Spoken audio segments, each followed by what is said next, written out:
শিবির যারা করে তারা খুব খারাপ মানুষ। যে ছাত্র শিবির, আল্লাহর হাবিব সাল্লাল্লাহু আলাইহি ওয়াসাল্লাম যদি আজকে জীবিত থাকতেন, উনাকে সেভ করার জন্য আবু বকর, ওমর, ওসমানদের মতো শিবিরের ছেলেরাই চারদিকে দাঁড়িয়ে যেত।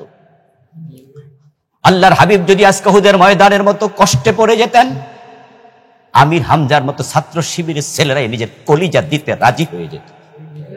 এটা আমরা বিশ্বাস করি। ক্লাস 6-এ এসে যখন ছাত্র শিবিরের দাওয়াত পেয়েছি, তখন আল্লাহর কাছে তাওবা করেছি অসংখ্যবার, এখনো করছি। বলি হ্যাঁ, তখন আমি নাবালেগ ছিলাম, হয়তো আল্লাহ ওই গুনাহগুলো লিখেন, কারণ আমি তো ক্লাস 6-এ এসে শিবির শুরু করলাম।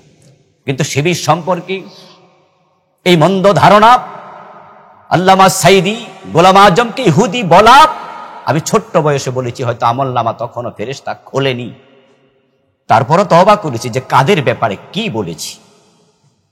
অথচ ইসলামী ছাত্র শিবির যখন থেকে করি, তখন থেকেই ছোট্ট কাল থেকে সে ক্লাস 6 থেকে শিখেছি আমাদের আদর্শ শুধু একজন মুহাম্মাদুর রাসূলুল্লাহ সাল্লাল্লাহু আলাইহি সাল্লাম। এবং ইসলামী ছাত্র শিবির আমাদেরকে ছোট্ট কাল থেকে ইসলামের পথে ডেকেছে, বলেছে আসো মুক্তির মোহনায়, আসো ইসলামের ঠিকানায়, আসো রাসূলের আদর্শ জীবন ঘড়ি, রাসূলের আদর্শে উজ্জীবিত হই, সাহাবায়ে কেরামের আদর্শকে জীবনে লালন করি, কোরআন সুন্নাহকে ধারণ করি। ইসলামী ছাত্র শিবির রিপোর্ট হাতে তুলে দিয়ে 1 নাম্বার কলামটাই লিখেছে কোরআন অধ্যয়ন আমি আজকে করলাম কিনা। দ্বিতীয় কলামটাই লিখেছে হাদিস শরীফ আমি পড়লাম কিনা।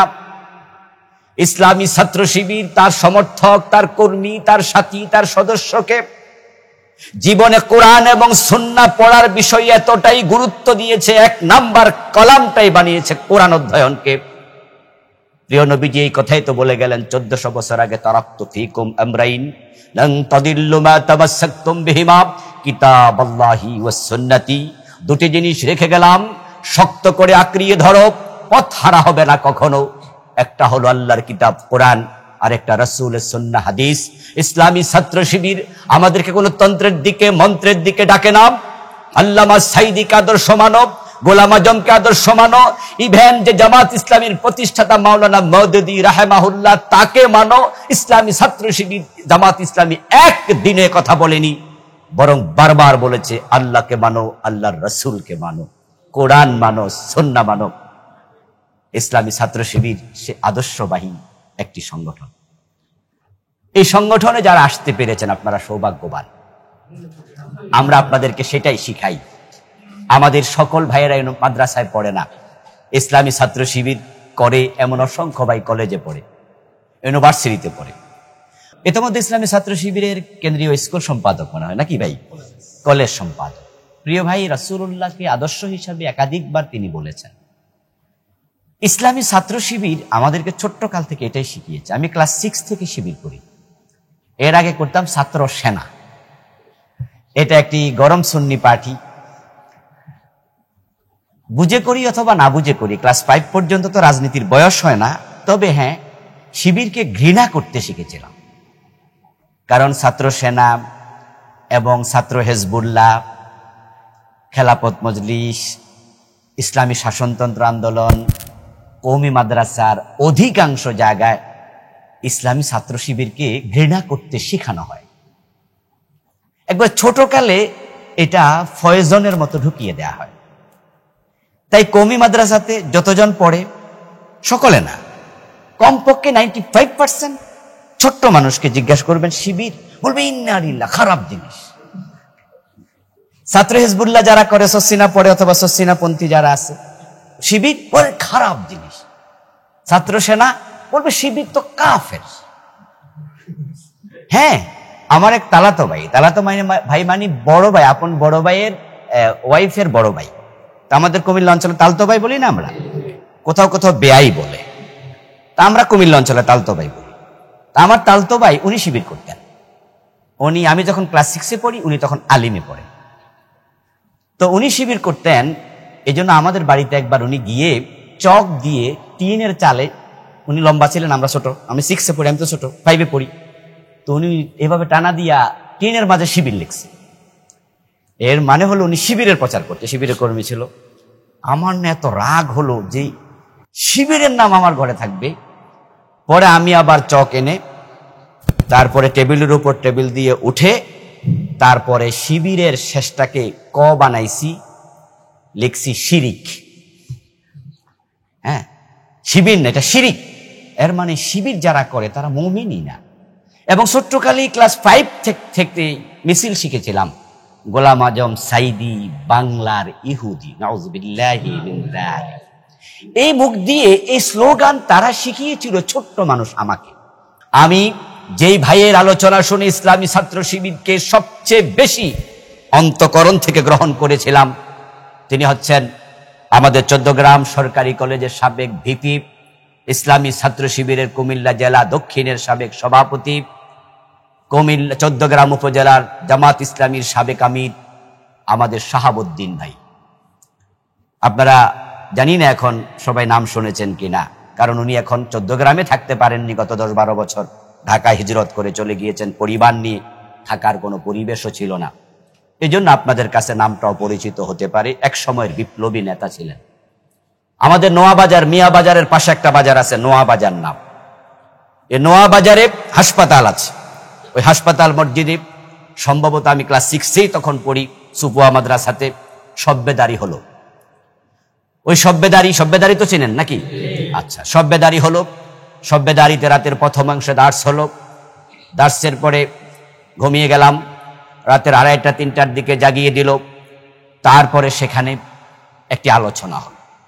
আলোচক ইসলামী ছাত্র শিবিরের তখনকার তিনি জেলা সভাপতি মনে হয় হন নাই, চৌদ্দগ্রামের থানা সভাপতি ছিলেন, মেহমান হিসাবে এখানে এসেছিলেন। উনি আলোচনা করলেন। অবাক হয়ে শুনলাম, শার্ট প্যান্ট পরা একজন ভাই মাদ্রাসা শিক্ষিত ছাত্রদের সামনে, সুপুয়া মাদ্রাসায় পড়ে, আলিমে ফাজেলে কুমিল্লা আলিয়া পড়ে, জাম্মুরারের দিকে লজিং থাকে, আপনার ওই কামিলে পড়া ছাত্রদের সামনে কলেজে পড়ুয়া একজন ভাই এত চমৎকার আলোচনা করছে কোরআন হাদিস থেকে। আমি তো জানি শিবির মানি শিরিক, শিবির মানি খারাপ, আর শিবিরের দায়িত্বশীল এত দারুণ কথা বলে। আমি আকৃষ্ট হলাম, ওয়ান্ডারফুল। আর ভাবছি কাদেরকে এতদিন ঘৃণা করলাম। কিছুক্ষণ পরে এবার বাতি নিভিয়ে দিল। বাতি নিভিয়ে দিয়ে একটা মুনাজাত করলো। মুনাজাতের ভিতরে আউমাউ করে যখন কাঁদতে শুরু করলো, আমার হৃদয়ের কালিমাগুলো চোখের পানি দিয়ে মুছতে শুরু হলো। আমি তখনই ভাবলাম যে এই দল থেকে দূরে থাকা যাবে না, এটাই মুক্তির দল। আমি তখনই শিবিরকে হৃদয়ে ধারণ করি। আলহামদুলিল্লাহ, এখন জামাত ইসলামী করি। একটি কামিল মাদ্রাসায় পড়াচ্ছি দীর্ঘ 22-23 বছর ধরে। 2001 থেকে শিক্ষকতা করি, এখন 24 চলছে। পৃথিবীর বিভিন্ন দেশে বিভিন্ন ধরনের আলেম ওলামা ইসলামী সংগঠনের ভাইদের সাথে মেশার সুযোগ পেয়েছি। এবং এই দেশে যত ঘরানার আলেম আছে, আলিয়া, কৌমি, সুন্নি, সব আলেমদের সাথে মেশার সুযোগ পেয়েছি। কিন্তু আমি এখনো পর্যন্ত ইসলামী ছাত্র শিবিরের মতো, জামাত ইসলামীর মতো নিরেট ইসলামী দল একটাও পাইনি। অন্য দলকে আমি ছোট করছি না। আমি দেখেছি বাংলাদেশের যতগুলো দল আছে, ইসলামী ছাত্র শিবির, জামাত ইসলাম ব্যতীত সবগুলো ব্যক্তি পূজারী অথবা ব্যক্তি নিয়ন্ত্রিত। কেউ ব্যক্তির পূজা করে, অমক হুজুর সারাক্ষণ প্রশংসা করে, অমক বাবা তমক বাবার কথা বলে, অথবা অমকের পক্ষে কথা বলছে, ব্যক্তিকে হাইলাইটস করছে, অথবা একজন ব্যক্তির নিয়ন্ত্রণে চলছে। কিন্তু জামাত এবং শিবির কোনো ব্যক্তির নিয়ন্ত্রণে চলে না। তার আমির যদি ভুল করে, তারা আমিরেরও দোষ ধরে দেয়। আল্লাহর হাবিবের সাহাবীদের ভিতরে চরিত্রে ছিল মুহাম্মাদুর রাসূলুল্লাহ ওয়াল্লাযীনা আমানু রুহামাউ বাইনাহুম আশিদ্দাউ আলাল কুফফারি ওয়া রুহামাউ বাইনাহুম।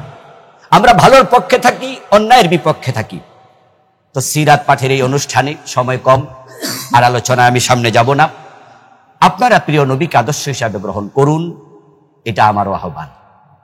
একবারে পায়ের নখ কাটা থেকে শুরু করে চুল কাটা পর্যন্ত, ব্যক্তি জীবন থেকে আন্তর্জাতিক বলয় পর্যন্ত, জীবনের প্রতিটি পরতে পরতে মুহাম্মাদুর রাসূলুল্লাহ সাল্লাল্লাহু আলাইহি সাল্লাম আপনার জন্য হবে অনুকরণীয় এবং অনুসরণীয় ব্যক্তিত্ব।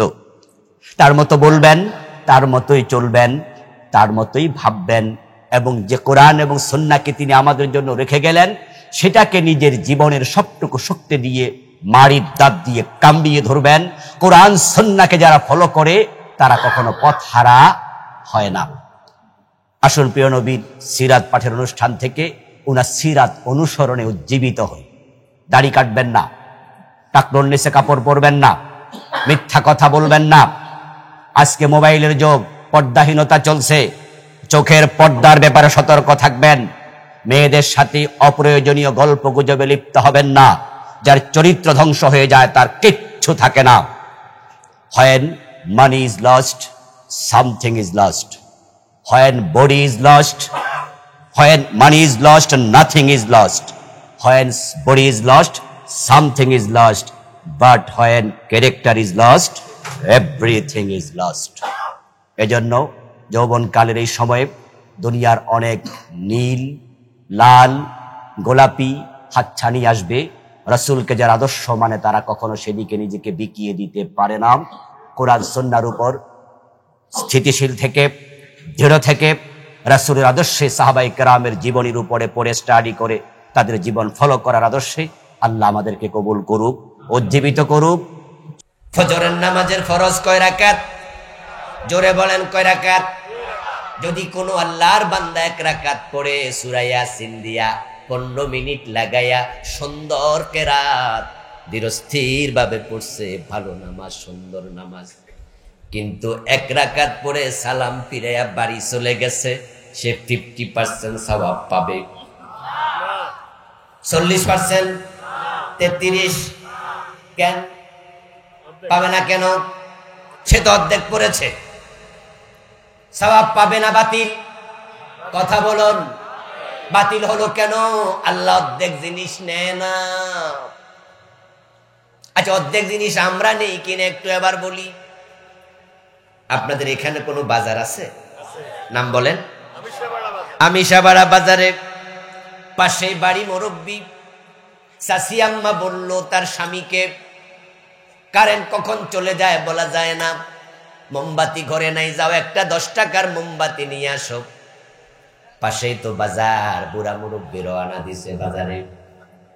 কিন্তু তার ডয়ার খুলে দেখে 1000 টাকার একটা নোট আছে, আর কোনো ভাঙতি টাকা নাই। মুরব্বি মনে মনে ভাবে খরচ হলো 10 টাকার, আছে 1000 টাকা। এখন এই নোট নিয়ে যদি বাজারে যাই, আমি বুড়া মানুষ, হারায় গেল বিপদ। পকেট মাইরে হাত দিয়া নিলে আরো বিপদ। কি করি কি করি? কিন্তু টাকা ছাড়া বাজারে গেলে তো খরচ দেবে না। হঠাৎ মাথায় বুদ্ধি আসলো, টাকাটা 2 ভাগে ভাগ করলো, ভাগ কইরা চাপ দিয়া মাঝখান দিয়া ছিনলো, অর্ধেকটা ডয়ারে রাইখা বাকিটা পকেটে নিয়া মনেরে বুঝ দেয় এটা হারাইলো, 500 তো থাকলো। ঘরের মাঝে অর্ধেকটা রেখে আবার মুরব্বি বাজারে গেলেন। দোকানদারের কাছে অর্ধেকটা দিয়ে বলছে 10 টাকার মোমবাতি দাও, 490 টাকা ফেরত দাও। আপনাদের কাছে জানতে চাই, 490 ফেরত দেবে তো? মোমবাতি তো দেবে, কেন অর্ধেক না দিছে? যখনই উনি অর্ধেকটা দেবে, দোকানদার চোখ বড় কইরা চাচার দিকে তাকাইয়া মনে মনে ভাববে, চাচা তো আগে সুস্থ আছিল, পাগল হইল কবে? ভাববেনি যে কিরে, চাচা তো ভালোই আছিল, পাগল হইল কবে?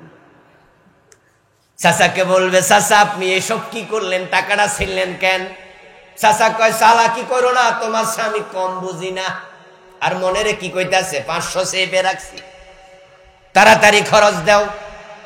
দোকানদার ধমক দিয়া সরাইয়া দেবে, চাচা দাঁড়ায়া দাঁড়ায়া চিৎকার দিল, মোমবাতিও দেবে না, 490 ফেরত দেয়ার তো প্রশ্নই আসে না। ও দোস্ত, আল্লাহর কাছে গিয়ে আপনি অর্ধেক ইসলাম নিয়ে হাজির হলেন। আল্লাহ তাআলা তো মহান, এই কিতাবে তিনি যা বলেছেন, যদি কেউ একটাও স্বীকার করে তাকে তিনি বেঈমান ঘোষণা দেন। কাদিয়ানির নাম শুনেছেন? কাদিয়ানি, তারা মোমেন না কাফের? তারা কি নামাজ পড়ে না, রোজা রাখে না, মাথায় টুপি নাই, মুখে দাড়ি নাই? তারা কি আমাদের মতো হজ করে না? সব আছে, কিন্তু কেন কাফের, কেন বেঈমান? তারা যেই কারণে বেঈমান, যারা বাংলাদেশে কোরআনের কিছু মানে কিছু মানে না, তারা একই কারণে বেঈমান। কাদিয়ানীরা বেঈমান হওয়ার কারণ তারা আল্লাহর কোরআনের শুধু একটা মেসেজ মানে না, সেটা হলো নবী মুহাম্মদ শেষ নবী, রাসূলুল্লাহ শেষ নবী। এমন মেসেজ কোরআনে আছে না নাই? কিন্তু কাদিয়ানীরা বলে না গোলাম আহমদ কাদিয়ান সেও নাকি নবী। গোলাম আহমদ কাদিয়ানের জন্ম 1835 সালে, আর 570 খ্রিস্টাব্দে জন্ম নেয়া আব্দুল্লাহর বেটা মোহাম্মদ 40 বছর বয়সে তিনি নবুয়ত পেলেন 610 খ্রিস্টাব্দে। তারপরে আল্লাহ তার কাছে 610 খ্রিস্টাব্দের পরে কোরআন পাঠাইয়া ওই কোরআনের মাঝে আজ থেকে 1450 বছর আগে বলেছে তিনি শেষ নবী, তারপরে আর কোন নবী নাই। আর আজ থেকে 250 বছর আগে কাদিয়ান নামক এলাকায় ওই গোলাম আহমদ নামক এক ব্যক্তি এসে বলে সেও নাকি নবী। যেই মানুষগুলো গোলাম আহমদ কাদিয়ানকে নবী বলে মেনে নিল, তার আল্লাহর কোরআনের একটা মেসেজ অস্বীকারী হয়ে গেল। কোরআনের একটা মেসেজ অস্বীকার করলো, ঈমান শেষ। ইবলিস শয়তানের ব্যাপারে আপনাদের চিন্তা কি? সে কি মুমিন না কাফের? জোরে বলুন একটু, ইবলিস কি মুমিন না কাফের? কোরআনে আছে না নাই? আবা ওয়াস্তাকবারা ওয়া কানা মিনাল কাফিরিন। আল্লাহ বলে ইবলিস অস্বীকারী, সে কাফের। কি অস্বীকার করছে? সে যে কাফের হলো, সেও আল্লাহর মাত্র একটা আইন মানতে অস্বীকার করেছে। আল্লাহ বলছে আদম রে সেজদা করো, সে কয় না, ঈমান শেষ। আল্লাহ বলল আদমকে সেজদা করো, সে করলো না, সে বেঈমান। কাদিয়ানী নবী মুহাম্মদকে শেষ নবী মানলো না, তারা বেঈমান। এবার আপনি আত্মসমালোচনা করুন তো দেখি। চোর ধরে হাত কাটো, এই 53 বছরে কয়দিন মানছেন? ডাকাত ধরে শুলে দাও, এই আইন কয়দিন মানছেন? জেনা করলে অবিবাহিত 100 বেত লাগাও, বিবাহিত হলে পাথর মেরে হত্যা করো, এই আইন 53 বছরে কয়দিন মেনেছেন? সৃষ্টি যার আইন চলবে তার, এই আইন কয়দিন মানছেন? আপনার দিকে তাকালে দেখা যায় ডজন ডজন মানেন না। আর কাদিয়ানী একটা মানে না, ইবলিস একটা মানে না। তাদেরকে কাফের বললে নিজে মুমিন থাকলেন কেমনে?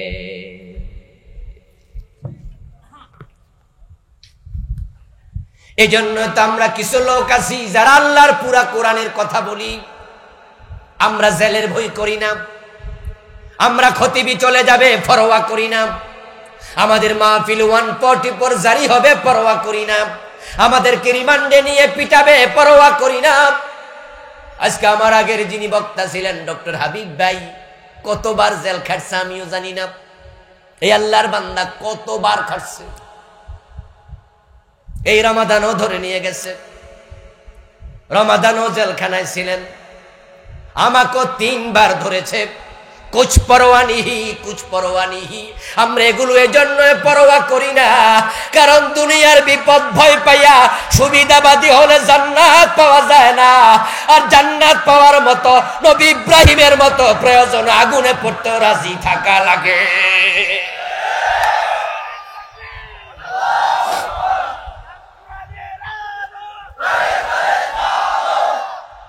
আমার প্রিয় ভাইয়েরা, রাসূলুল্লাহ সাল্লাল্লাহু আলাইহি ওয়াসাল্লাম যে ইসলাম রেখে গেলেন, সেই ইসলামটা কি অপূর্ণাঙ্গ না পূর্ণাঙ্গ?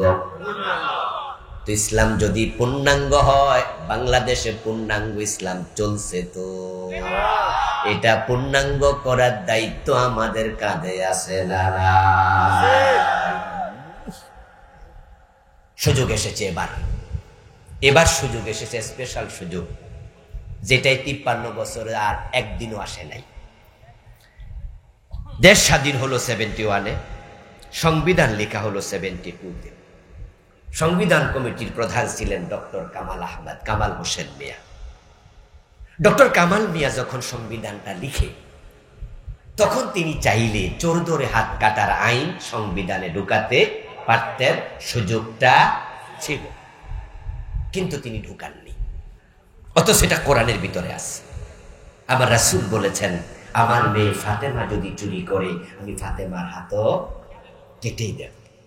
কত স্ট্রং আইন, ছাড় দেয়া হবে না। ডক্টর কামাল এটা করেননি। 72 পর থেকে আজ পর্যন্ত সংবিধান পরিবর্তন হয়েছে মোট 17 বার। তাহলে পরে যারা সংবিধান বিভিন্ন সময় পরিবর্তন করছে, চোর ধরে হাত কাটার আইন ঢুকানোর সুযোগ তাদেরও ছিল কিনা? তারাও ঢুকায় নাই। চোর ধরে হাত কাটানো নফল না ফরজ? নামাজ পড়া নফল না ফরজ? দুইটাই তো ফরজ, তো নামাজ ধরলা এটা ছাড়লা কেন? কারণ শুধু একটা, সেটা হলো যারা আমাদের দেশে 53 বছর ধরে দেশ চালাইছে তারা মানুষের জন্য অনেকে রাজনীতি করে নাই, তাদের মাথায় চুরির চিন্তা আছে। অধিকাংশ রাজনীতিবিদ চোর, অধিকাংশ চোর, এবং তারা যে বড় চোর এটা তো আমরা কয়দিন আগে শুনছি। নেত্রী নিজে বলছে তার বাড়ির ফিয়ন 400 কোটি টাকার বাড়ি। এই কথাটা আমি বলছি না, নেত্রী বলছে। যদি ফিয়ন 400 কোটি টাকার মালিক হয় তাইলে বাড়িওয়ালা কত কোটি টাকার মালিক?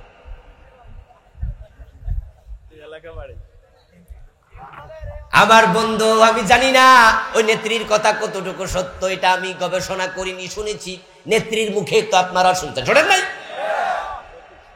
আমার দোস্ত এস আলম গ্রুপ ইসলামী ব্যাংকের 17টা শাখা থেকে তারা নাকি টাকা পাচার করেছে 80,000 কোটি। আচ্ছা, 80,000 কোটি কারোর গণতে দিলে আমার মনে হয় 2-3 বার জন্ম নেওয়া লাগবে।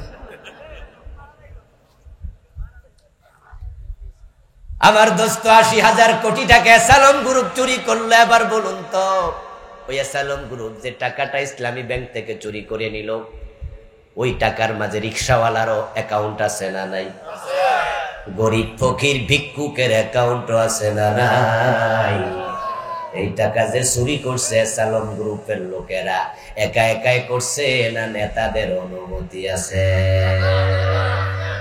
এই ভাগ নেতারাও পাইছে। তো যারা নিজেরা মানুষের টাকা চুরি করে কানাডায় বেগম পাড়া তৈরি করে, যারা শত শত কোটি টাকা লোপাট করে বিদেশ নিয়ে যায়, ওই লোকগুলো কোনোদিন চোর ধরে হাত কাটার আইন করবে না। কারণ আয়নার সামনে দাঁড়ালে তারা চোর দেখতে পায়। আয়নার ভিতরে কি দেখে?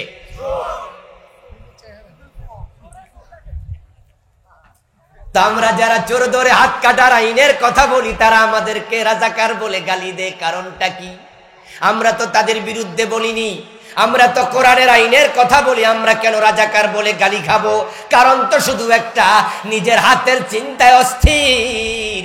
কারণ চোর ধরে হাত কাটার আইন চালু হলে এই দেশে অনেক রাজনীতিবিদ নেতার হাত থাকবে না। প্রিয় ভাইয়েরা আমার, আল্লাহর কোরআনের সবটুকু মানবেন, এই হলো আজকের আলোচনার প্রথম মেসেজ। দ্বিতীয় অংশ, আকিমিস সালাত, নামাজ কায়েম করো। ইন্নাস সালাতা তানহা আনিল ফাহশাই ওয়াল মুনকার, নিশ্চয় নামাজ যাবতীয় অন্যায় থেকে, অশ্লীলতা থেকে ফিরিয়ে রাখে। যে নামাজ পড়ে আল্লাহ বলছেন তাকে নামাজ অন্যায় থেকে ফিরাইয়া রাখে। শব্দের ঢং কি? ইন্না। ইন্না শব্দের অর্থ কি? জোরে বলেন, অর্থ কি? বলেছেন কে? আল্লাহ বললে তো এমনি ইশারে, নিশ্চয় বলার তো দরকারই নাই। আল্লাহ যদি সাধারণ করে কোনো কথা বলে, এইটার ওয়েট তো আসমান জমিনের চেয়েও বেশি। আর আল্লাহ কয় নিশ্চয়। ইন্নাস সালাতা তানহা আনিল ফাহশাই ওয়াল মুনকার, নিশ্চয় নামাজ গর্হিত কাজ থেকে ফিরাবে।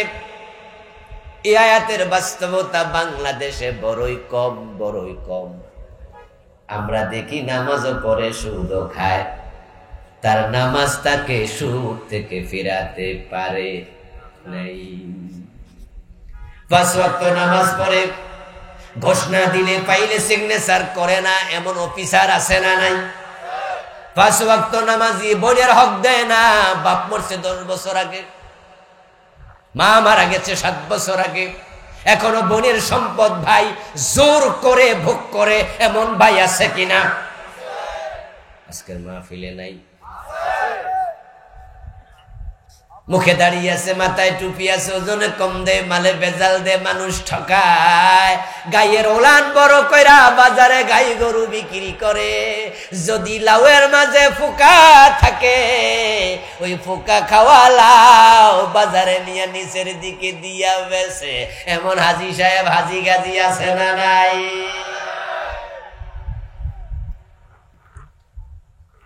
আল্লাহ বলে যাবতীয় অন্যায় থেকে নামাজ ফিরায়। আমি দেখি বেটা সুদ খাচ্ছে, গোশ খাচ্ছে, ওজনে কম দিচ্ছে, মালে বেজাল দিচ্ছে, মানুষ ঠকাচ্ছে। আশ্চর্য মুসলমান, তোমার নামাজ তোমাকে অন্যায় থেকে ফিরাইলো না। আল্লাহর কথা তো মিথ্যা হতে পারে না, তাহলে নিশ্চয় তোমার নামাজে ভেজাল আছে। আল্লাহর কথায় তো কোনো ভেজাল নাই। তো তোমার নামাজ তোমাকে অন্যায় থেকে ফিরাইলো না, কারণটা কি? নামাজ ঝামেলাপূর্ণ নামাজ।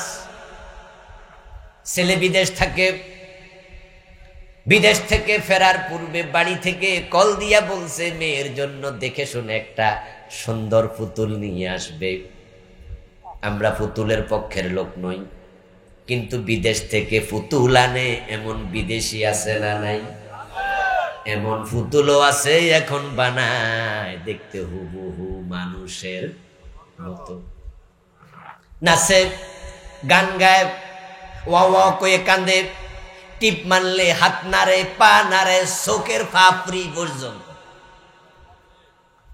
আপনি অবাক হয়ে তাকায়া থাকবেন, কিরে একবারে হু মানুষ। বলুন তো, পুতুল দেখতে মানুষের মতো, আসলে মানুষ নাকি? তোমাদের যাদের নামাজ অন্যায় থেকে ফিরায় না, শোনো দোস্ত, তোমার নামাজ নামাজের মতো, আসলে এটা নামাজ।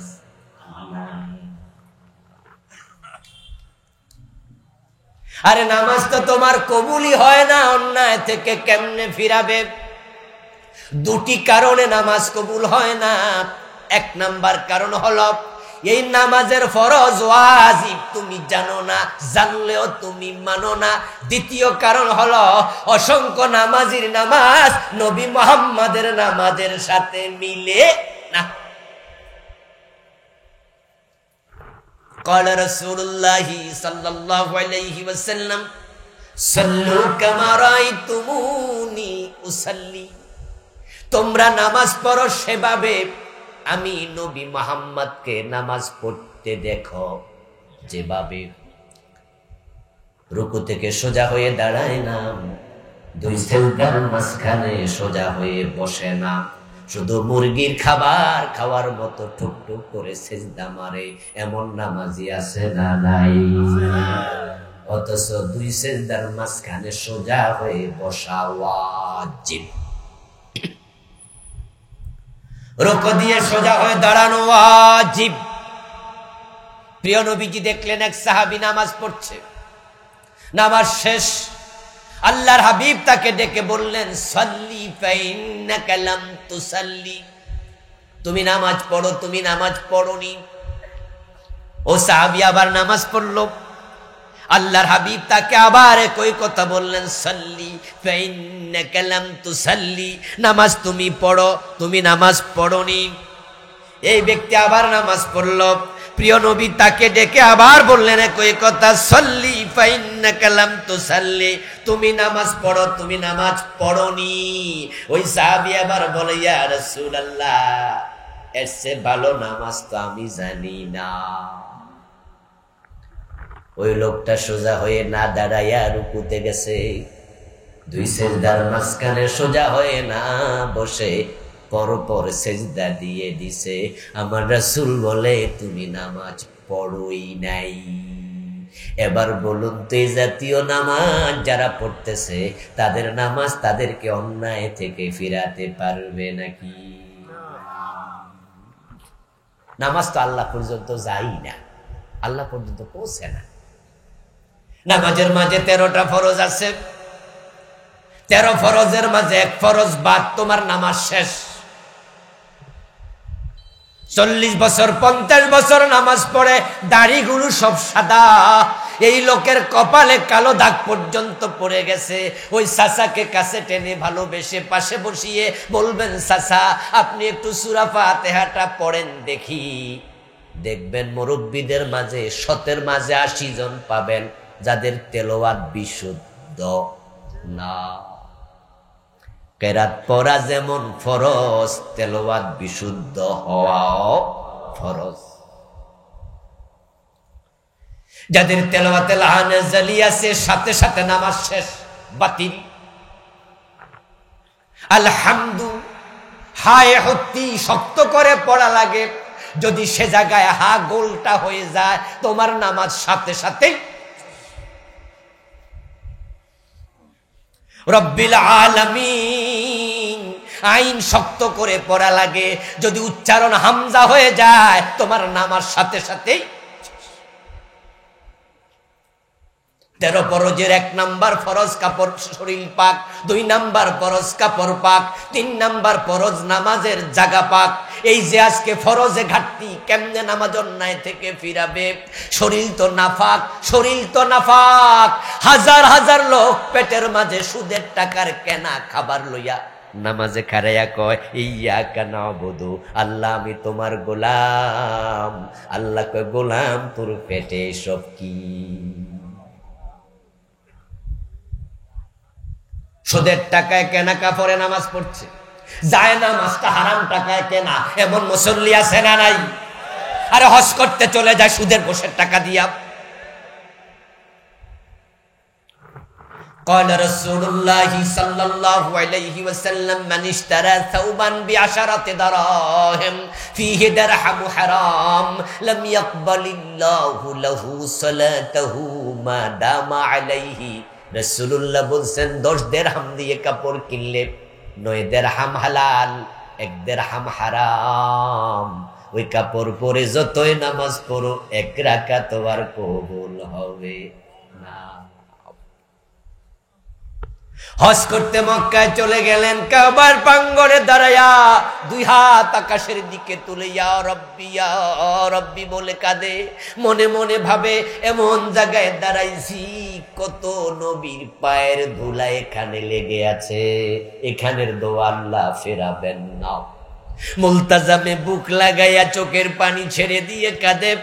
মনে মনে ভাবে কাবার দরজা হজরে আসওয়াদ পাথর, এর মাঝখানের এই জায়গায় কত নবীর বুক লেগেছে হিসাব নাই। আমি আজকে সেখানে বুক লাগাইছি, দোয়া আল্লাহ ফেরাবে না। রাসূল বলে শোনো, মাতআমুহু হারাম ওয়া মাশরাবুহু হারাম وملبسه حرام وغذي بالحرام فأنى يستجاب لذلك। পেটে হারাম, কাপড়ে হারাম, খাইছে হারাম, পানির বিল দিছে, বিদ্যুতের বিল দিছে, ওই পানি পান কইরা আইছে মক্কায়, ওই টাকাটাও ছিল হারাম। রাসূলুল্লাহ বলে তুমি কাবার ভিতরে ঢুকে দোয়া করবা, আল্লাহ দোয়ার কবুল করবে না। হারাম খাইলে দোয়া কবুল হয় না, হারাম খাইলে নামাজ কবুল হয়। কাপড় নাফাক বানিয়ে ফেলেছ হারাম টাকা দিয়ে, নামাজের জায়গা পর্যন্ত নাফাক বানিয়ে ফেলছে এই বাংলাদেশের লোকগুলো। আমরা আশ্চর্য মুসলমান। সভাপতি কারে বানাইবে? খুঁজা বাইর করে যার পয়সা বেশি আছে। হে হালাল কামায় না হারাম কামায় এটা দরকার নাই, বরং একতলা মসজিদ 2 তলা ছাদ দিতে পারবো, চৌধুরী সাহেবের সভাপতি বানাও, হোক না সে সিনেমা হলের মালিক। এমন আছে না নাই? হ্যাঁ আছে, আমি নিজে তার সাক্ষী। ওয়াজ করতে গেছি ঢাকার উত্তর দিকে এক জেলায়, নাম কইলাম না, ঢাকা জেলার বাহিরে। ওখানে ওয়াজ করতে যাওয়ার পরে আরো 5-7 বছর আগে সভাপতি সাহেব শুভ্র দাড়িওয়ালা মানুষ, ভালো মানুষ, আমাকে ওনার ঘরে নিলেন, ভালো করে খাওয়ালেন। অনেক রকমের আইটেম করছে পয়সাওয়ালা মানুষ। তারপরে আমার কানে কানে বলছে পাশে বসে, হুজুর আমি মসজিদের সভাপতি, এই মসজিদটা আমার নেতৃত্বে টাইলস দিয়ে এমন ভাবে সাজাইছি, দেখলে আপনার প্রাণ জুড়িয়ে যাবে, মার্বেল পাথর টাইলস খুব সুন্দর করছে। তো আমি তখন বললাম যে ঠিক আছে, স্টেজে ওঠার আগে আমি একটু দেখে যাব। উনি আমাকে অনুরোধ করলো যে আপনি একটু দেখে যাই, ভালো লাগবে। আমি দেখতে গিয়ে আসলে খুশি হলাম। অজুখানা, হুজুরের হুজরা সব মিলিয়ে এক্সিলেন্ট, রুচিবোধের পরিচয় দিয়েছে। আমিও প্রশংসা করলাম যে সভাপতি সাহেব দারুণ হয়েছে। ওয়াজ করলাম, স্টেজ থেকে নামলাম, উনি আমার গাড়িতে তুলে দিলেন এবং আমাকে একটা খাম দিলেন হাদিয়া। ধৈর্য দেখি যে মোটা মোটা লাগে, ভাবলাম যে এখানেও ঠিক আছে। ঘরেও খাওয়াইছে, কামও করছে, আমারও আজকে মোটা খাম দিছে। পকেটে নিয়ে আমিও দোয়া টোয়া যা করার আরো বাড়াইয়া কইরা তারপরে গাড়িতে ওঠে আমার ড্রাইভারের সাথে আমি গল্প করছি, রে আজকের মাহফিলটা একটু এক্সট্রা একটা হয়েছে, সব মিলাইয়া ওয়ান ক্লাস। সভাপতিও খুব ভালো মানুষ। তখন আমার ড্রাইভার কয়, হুজুর ওনার 2টা সিনেমা হল আছে। আমি বললাম ইন্না লিল্লাহি ওয়া ইন্না ইলাইহি রাজিউন। তুই কি কিরি কস, তুই জানলি কেমনে? কয় মানুষে কইছে, আমি বলছি। সুদী ব্যাংকের মালিক, মসজিদের সভাপতি, এমন ঘটনা বাংলাদেশে আছে না?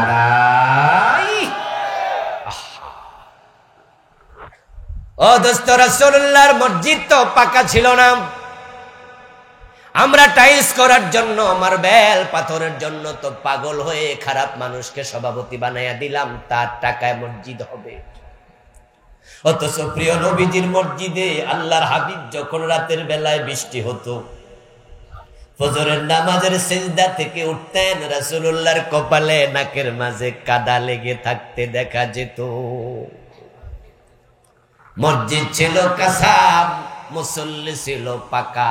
আর এখন মসজিদ হইছে পাকা, মুসল্লি হইছে কাঁচা। এমন কাঁচা হইছে, এসি মসজিদ দিয়েও মুসল্লি ধরে রাখা যায় না। হুজুর যদি সুবহান রাব্বিয়াল আলা ধীরে ধীরে 3 বার পরে, মুসল্লি কাশ দিয়া হুজুরে মিস করে। অথচ এসি মসজিদ বেটা সহ্য হয় না। হুজুর এত ধীরে ধীরে পরে, হুজুরের তো কোনো কাম কাজ নাই, তাই কাজ দিয়া বুঝায়, হুজুর আমার তো শেষ, সামনে কদ্দুর গেছেন। এসি মসজিদ, কত সুন্দর টাইলস করা মার্বেল পাথরের মসজিদ, ফ্যান তুলতেছে। তারপরও দেখবেন যে জুমার দিন হুজুরের খুতবার আগ দিয়া মসজিদ ভরে। গ্রামে গঞ্জে দেখা যায় যে মসজিদ শুরু থেকে ভরে না, মসজিদ খালি থাকে। হুজুরের ওয়াজ যতই সুন্দর হোক, 1:15 বাজে গেছে, মুসল্লি অস্থির হয়ে একবার গরিব দিকে চায়, আর একবার হুজুরের দিকে চায়। মানে হুজুরের গরিব দিকে চাই আসি বুঝা, ইউ শুড বি স্টপ, আপনার থামা উচিত। আর কত? আমার দোস্ত, আপনার নামাজ যদি আল্লাহ পর্যন্ত না পৌঁছে, নামাজ আপনাকে অন্যায় থেকে কেমনে ফিরাবে? যারা হারাম খায়, হারামের সাথে আছে, তাদের নামাজ কবুল হওয়ার কোনো সম্ভাবনাই। আর একটা কারণে নামাজ কবুল হয় না, রাসূলুল্লাহর সাথে মিলে না। আমাদের দেশের নামাজিরা নামাজ তারা বেদাত দিয়ে শুরু করে, বেদাত দিয়ে শেষ করে। ডিজাইনটা আমার রাসূলের সাথে মিল নাই, মিল নাই। এমন পেজগি আমরা লাগাইছি, এই পেজগি যে কেমনে ভাঙবে আল্লাহই ভালো জানে। আপনাদের নোয়াখালী সোনাইমুড়ি অঞ্চলে ইমাম যখন ভুল করে, তখন পিছন থেকে সতর্ক করা, লোকমা দেয়ার নিয়ম আছে না? ইমাম ভুল করলে আপনারা লোকমা দেন কি পড়ে? সুবহানাল্লাহ পড়ে না আল্লাহু আকবার পড়ে? কি পড়ে বাংলাদেশের লোকেরা? অধিকাংশ 100-এর মাঝে 100টার মাঝে 99 মসজিদের পিছন দিয়া ইমামকে আল্লাহু আকবার বলে লোকমা দেয়। অথচ হাদিসে এটা নাই। কে যে ঢুকাইলো আমি আজ পর্যন্ত খুঁজেও পাই।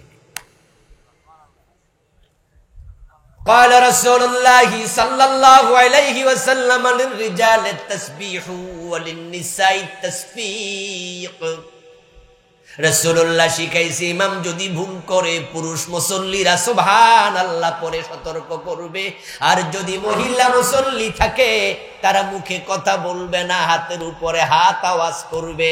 রাসূল শিখাইছে সুবহানাল্লাহ বলে সাবধান করো, সতর্ক করো। কে বা কারা এটা সরাইয়া আল্লাহু আকবার ঢুকাইয়া দিল, রাসূলের লোকমার সাথে মিল না অমিল? قال رسول الله صلى الله عليه وسلم افتتاحه التكبير واختتامه التسليم। এবার নামাজ শুরুটা কেমনে বেদাত দিয়া, শেষটা কেমনে বেদাত দিয়া শুনুন। রাসূলের ডিজাইনের সাথে কেমনে অমিল হয়ে গেল। আমার রাসূল বলে নামাজ শুরু হবে আল্লাহু আকবার বলে, আর বাংলাদেশে অধিকাংশ লোকের নামাজ শুরু হয় ইন্নী ওয়াজ্জাহাতু দিয়া। ইন্নী ওয়াজ্জাহতুকা আমরা মুসাল্লার দোয়া বানাইছি। এই এলাকায় কি এই সিস্টেম আসেনি? আছে। রাসূলুল্লাহ সাল্লাল্লাহু আলাইহি ওয়াসাল্লাম ইন্নী ওয়াজ্জাহতু পড়েছেন এমন হাদিস কিন্তু আছে হযরত আলী থেকে বর্ণিত। আন আলী রাদিয়াল্লাহু তাআলা আনহু قال কানা রাসূলুল্লাহ সাল্লাল্লাহু আলাইহি ওয়াসাল্লাম ইযা কামা ইলাস সালাতি কাব্বারা। হযরত আলী বলছেন, সহিহ মুসলিমের হাদিস, হাদিস নাম্বার 1689, রাসূল যখন নামাজে দাঁড়াতেন তিনি তাকবীর দিয়ে আল্লাহু আকবার বলতেন। সুম্মা ক্বালা ইন্নী ওয়াজ্জাহতু ওয়াজহিয়া লিল্লাযী, তারপরে তিনি তাকবীরের পরে ইন্নী ওয়াজ্জাহতু পড়তেন। কেডা ধাক্কাইয়া সামনে নিছে আল্লাহই জানে।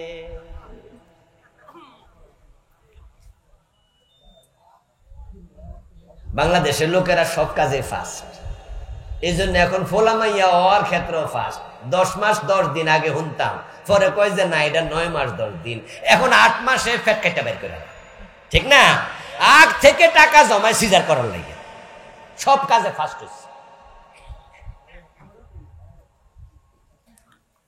মাইয়া বিয়া দিয়া মাইয়ার বাপে টাকা জমায় যে মাইয়া সিজার করবে, মাইয়া নিজে টাকা জমায় হো সিজার করবে। এখনো বাচ্চা পেটে আসে নাই, আগে সিজারের প্রস্তুতি। আপনাদের কাছে আমি জিজ্ঞাসা করতে চাই, পেটে বাচ্চা দিছে কে? জোরে বলেন, বাচ্চা কে দিছে?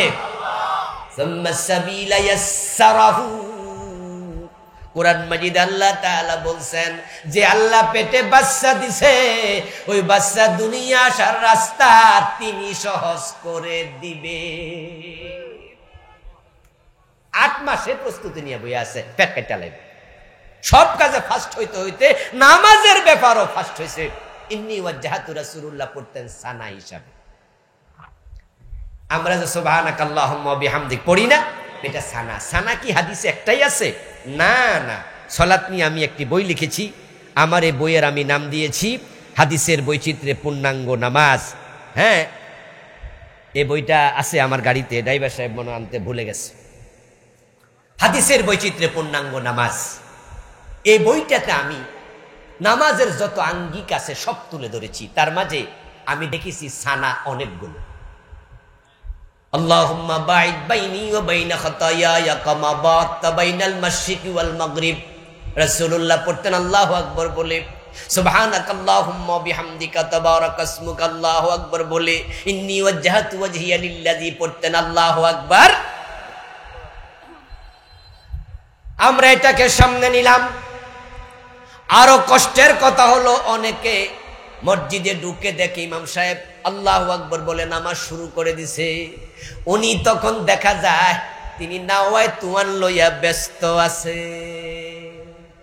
নাওয়ায় তুয়ান উসাল্লি লিল্লাহি তাআলা আরবা রাকাতি, এগুলো মুখস্থ করার জন্য মক্তবে ফিডা খায় নাই এমন লোক এখানে আছে বা কইছে। এই ফিডা আমরা কত খাইছি, হুজুর জালিবের দিয়ে ফিডাইছি। ইন্নী কি কয় নাওয়ায় তুয়ান ফর, অথচ নিয়তের মুখের সাথে কোনো সম্পর্কই নাই। নিয়ত হলো আকদুল কলবি জিহাতাল ফিইলি, কোন কাজের প্রতি মনের সিদ্ধান্তের নাম হলো নিয়ত। আচ্ছা, গোসল করার জন্য আপনি বাড়ি থেকে বের হলেন, গামছা ডাইন কাঁধে, লুঙ্গি বাম কাঁধে, তারপরে পুকুরে গেলেন। পুকুরে যাইয়া ফারের মাঝে লুঙ্গি রাইক্কা এবার হাঁটু ফানিত নাইমা কন্নাওয়াইতুল গোসলা, আমি গোসলের নিয়ত করলাম। তো আগে লুঙ্গি কাঁধে নিছেন কোন কারণে? এটা কর। নিয়ত যদি এখন হয় তো লুঙ্গি কোন কারণে কান্দে নিয়েছিলেন? নিয়ত হচ্ছে কলবের ব্যাপার, এটা মুখের ব্যাপার না। কিন্তু ওই লোক কি করলো? ইমাম সাহেব আল্লাহু আকবার বলল, সে নিজের কানে শুনল, উনি মাত্র ঢুকেছেন, নাওয়াই তুয়ার নিয়ে ব্যস্ত, ইমাম সাহেব অলরেডি কেরাত শুরু করে দিছে, তাকবীরে উলা ফৌত হয়ে গেল। বলুন তো তাকবীরে উলার গুরুত্ব আছে না নাই? নাওয়াই তুয়ান পড়লেন, ইন্নী ওয়াজ্জাহাতু পড়লেন, সব পড়তে পড়তে ইমাম সাহেবের 5 আয়াত শেষ। তখন আল্লাহু আকবার।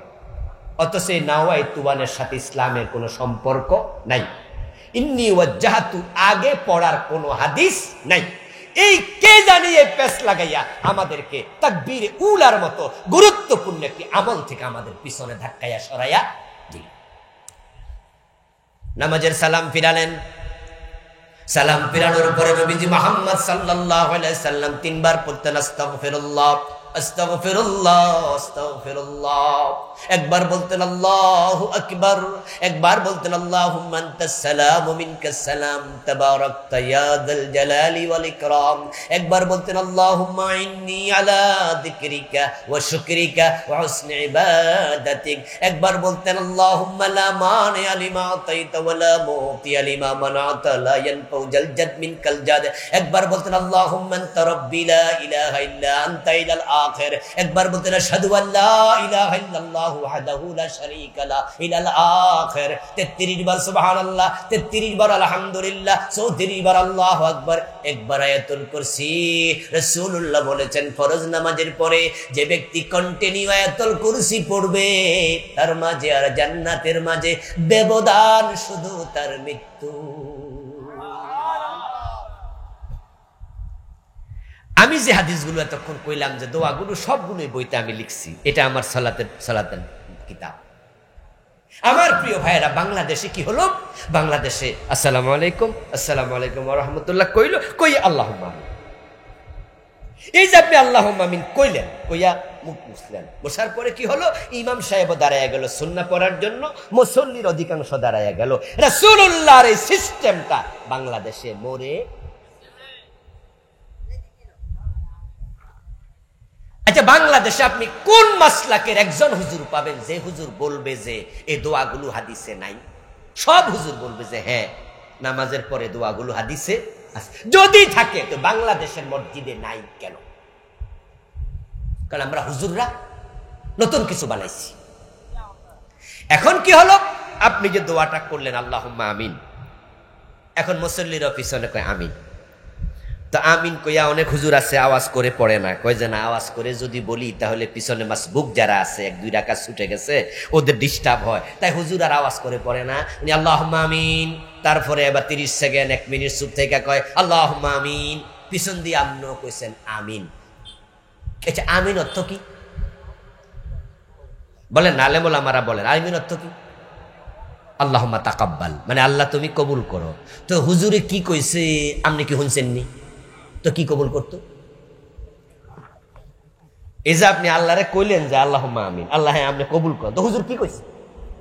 কয় যে না, হুজুরের উপর আবার বিশ্বাস আছে, হুজুর তার খারাপ কিছু কইব না। তো আল্লাহরে আমি বুঝাই দিছি, আল্লাহ হুজুরে যা কইছে কইছে আর এইটাই কবুল করো। আচ্ছা, মসজিদের সভাপতিও তো কয় আমিন, হুজুর যদি কইতে পারে আল্লাহ এই সভাপতি বেতন বাড়াইয়া দেয় না, তা চাকরি খাও।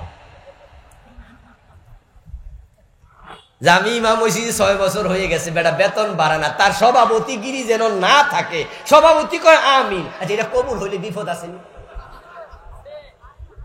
তো কি বুঝা আমিন কইলেন? আপনি তো জানেন না ইসলাম কি এতটাই খামখেয়ালির জিনিস।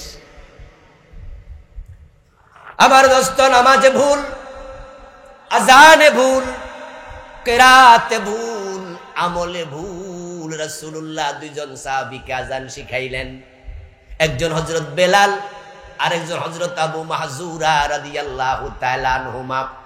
2 জন সাহাবীকে রাসূলুল্লাহ মুয়াজ্জিন বানালেন, আজান শিখাইলেন আল্লাহু আকবার বলে। কিন্তু বাংলাদেশে কোন কোন জায়গায় গেলে দেখি আজানের পূর্বে দুরূদ শরীফ পড়ে। আশা করছি নোয়াখালী এটা নাই, ওই এলাকায় আছে। চট্টগ্রামে আর কুমিল্লা শহরে আপনি দেখবেন যে কুমিল্লা টাউন হলের ওই পাশে গেলে দেখবেন চকবাজার এলাকায় আল্লাহু আকবার আগে দিয়ে আসসালাতু ওয়াসসালামু আলাইকা ইয়া রাসূলুল্লাহ, আসসালাতু ওয়াসসালামু আলাইকা ইয়া নবিয়াল্লাহ, কত সুন্দর করে দুরূদ পড়ে। চিটাঙ্গে পাওয়া যায়। জিজ্ঞাসা করি দোস্ত, রাসূল আযান শিখাইলো আল্লাহু আকবার দিয়া, দুরূদ শরীফ পাইলা কই? কই অসুবিধা কি? অসুবিধা কি? আমার প্রিয় ভাইয়েরা, যে জোহরের নামাজের ফরজ কয় রাকাত? কথা বলেন, কয় রাকাত? আচ্ছা, 2 রাকাত পড়ার পরে আত্তাহিয়াতু আছে না নাই? আচ্ছা, আত্তাহিয়াতু পড়ার পরে যদি আপনাদের ইমাম দুরূদ শরীফও পড়ে, বেতন বাড়াই দিবেন তো? বরং মাসালা হলো, হানাফি মাযহাবের ফতোয়া হলো, ফরজ নামাজ যদি 4 অথবা 3 রাকাত বিশিষ্ট হয়, তাহলে 2 রাকাত পড়ার পরে আত্তাহিয়াতু আবদুহু ওয়া রাসূলুহু পর্যন্ত পড়ে দাঁড়িয়ে যেতে হবে বাকি রাকাতের জন্য।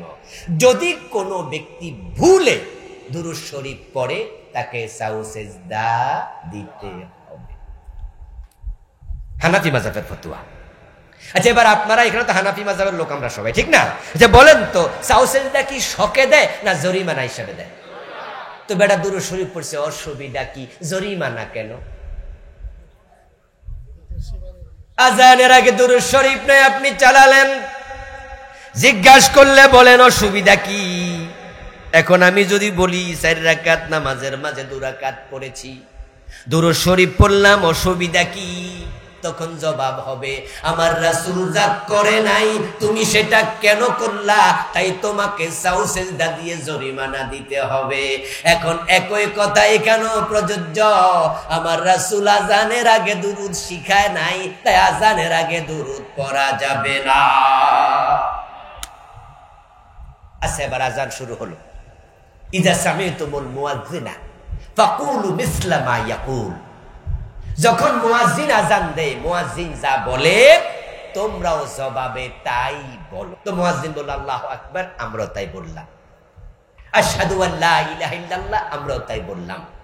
আশহাদু আন্না মুহাম্মাদার রাসূলুল্লাহ, আমরা জবাবে কি বলবো? এই ভুল বাংলাদেশে শতকরা 95 জন করছে, আলেম ওলামা সহ, অধিকাংশ আলেম। রাসূলুল্লাহ বললেন ফাকুলু মিসলা মা ইয়াকুলুল মুয়াজ্জিন সুম্মা সাল্লু আলাইহি। মুয়াজ্জিন যা বলে তোমরা তা বলো।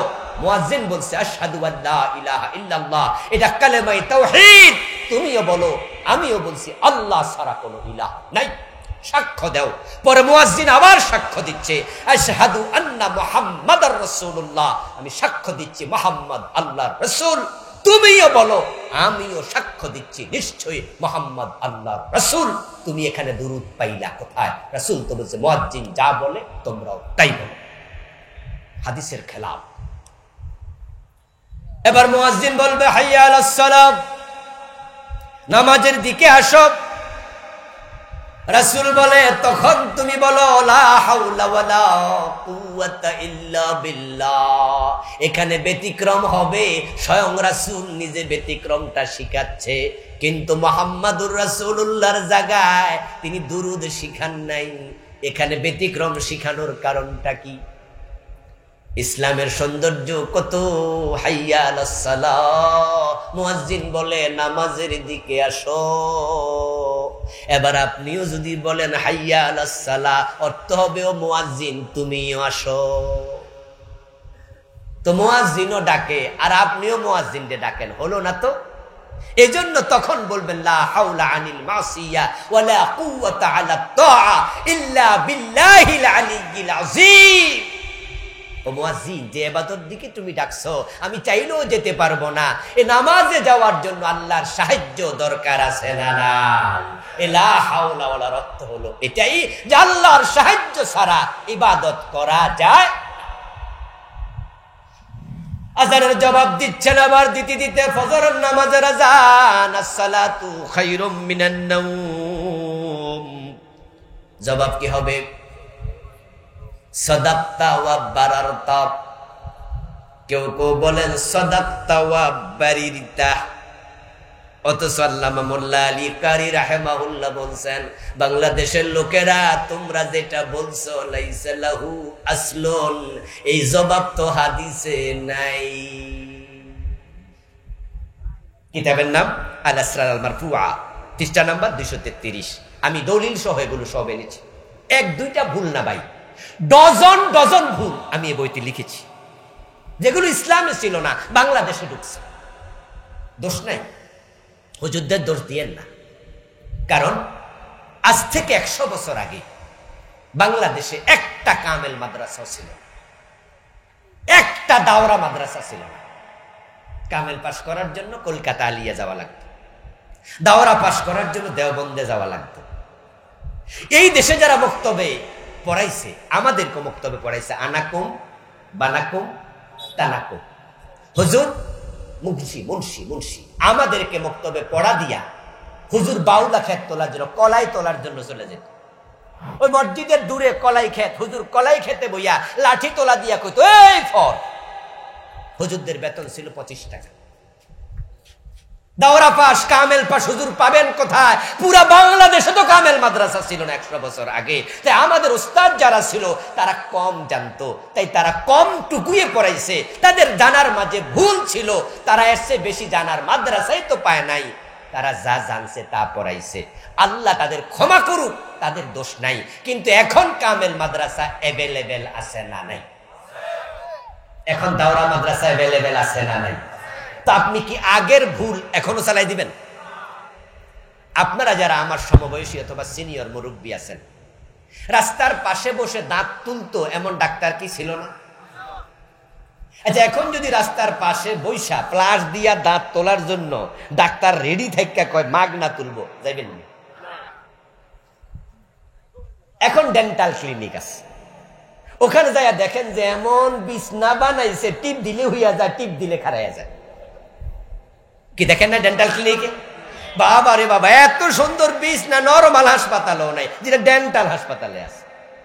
আপনার কমফোর্টেবল বিছনা, সিট, কত সুন্দর লাইট চলছে, তারপরে অবশ করছে, তারপরে এমন ভাবে দাঁত তোলে, 4-5টা তোলার পর রুগী জিগায় চিকিৎসা শুরু হয়েছে, মানে টেরই পায়, কয় যে আমনে তো অলরেডি শেষ।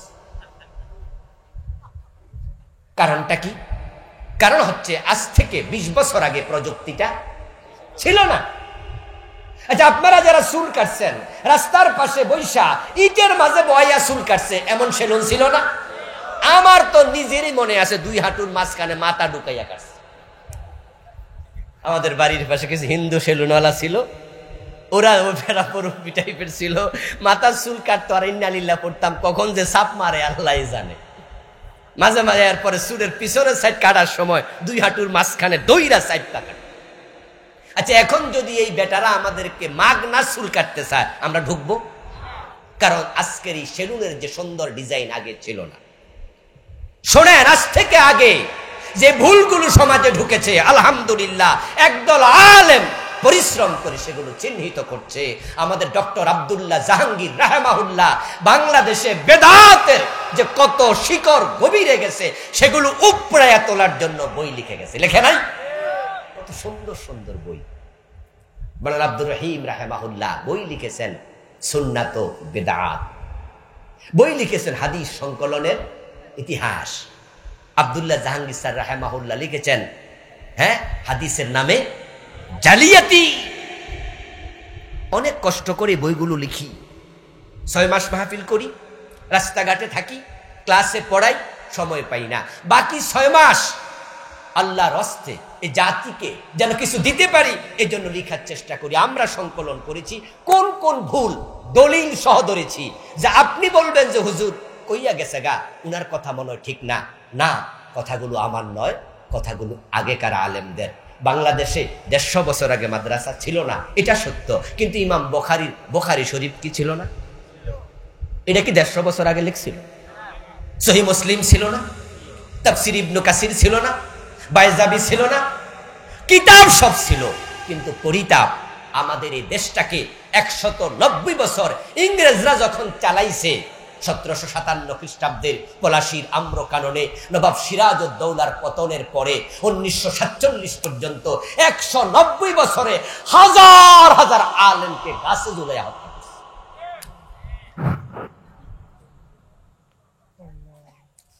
হাজার হাজার আলেম, এমন কোন গাছ এলাকায় পাওয়া যেত না যেখানে কোনো না কোনো আলেমের লাশ ঝুলে নাই। 190 বছর আলেমদেরকে শেষ করে দিচ্ছে। ইসলামী কৃষ্টি, কালচার, তাহজিব, তামাদ্দুন ইংরেজরা জবাই করে দিয়েছে। এমন ভাবে করছে, এক পর্যায়ে তারা দাড়ি রাখলে কর বসাইছে, যে দাড়ি রাখলে কর দিতে হতো।